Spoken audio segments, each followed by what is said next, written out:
There are 19 episodes left, and we've yet to hear anything about the books. Not one key has been acquired. At the beginning of the season, I had hoped that there would be 6 key-related episodes, spread evenly throughout the season. But seeing as we're at episode 7, and there's been no mention of it since Castlemania, I'm starting to doubt that they'll have any key-getting episodes at all. They may be saving them for the halfway mark, or it may come down to the season finale to have all the keys shoved in our faces at once. And that could work if they go the way of Magical Mystery Cure and get a lot of the plot done through song, although that gets mixed reactions. I personally liked the musical nature of that episode. It's really too early to be worrying about the box though. Whether they do have episodes dedicated to the keys or not, the fact is we will revisit it at some point. Certainly in the season finale. What I'm more worried about is this, and this, and that, and this. Some think they're supposed to simply be what they appear to.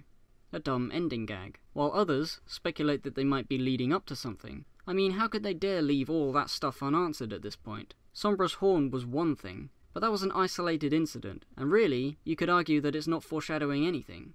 But these things, in rapid succession, suggest something more. Maybe, in the season finale, some new super evil villain arrives that wants the box for itself, and the Pony of Shadows is actually a guardian of the box or some shit, and Daring Do comes back to help upon Rainbow Dash's request, and then it turns out the Power Ponies were real, and they turn up to help, but then Chrysalis comes back with an army of cyborg changeling parasprites, and then the Moon Gate to Canterlot High opens, and Sunset Shimmer comes through with an army of teenagers, but this time, they're on the good side.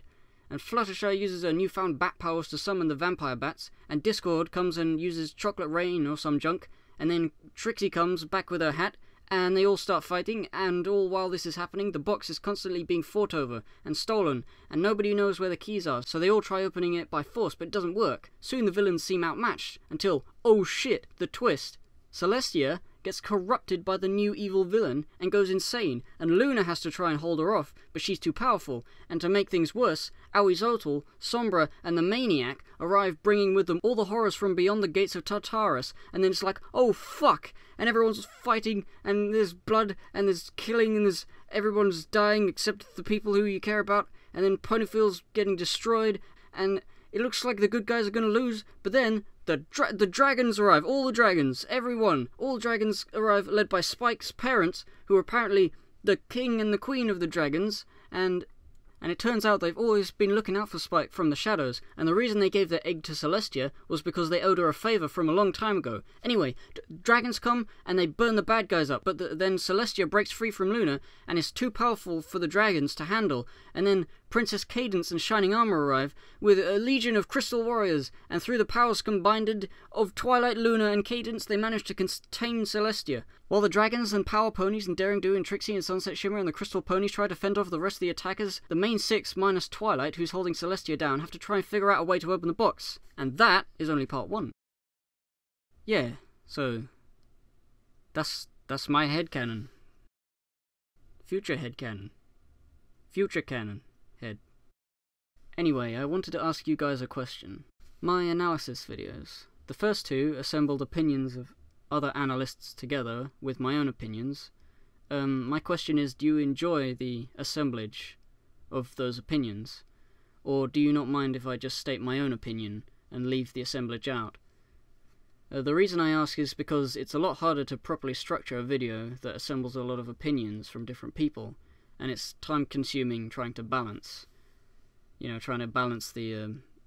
trying to make sure that each person that I talk about has a relevant point and they're not all saying the same thing, because a lot of points get repeated and I don't want to just be talking about one person. I want to be talking about lots of people, and yeah, I don't know. I'm happy to continue doing things in that way, but in order to accommodate the extra time it takes to make the videos, I'll have to release them much later, as I have university work as a priority.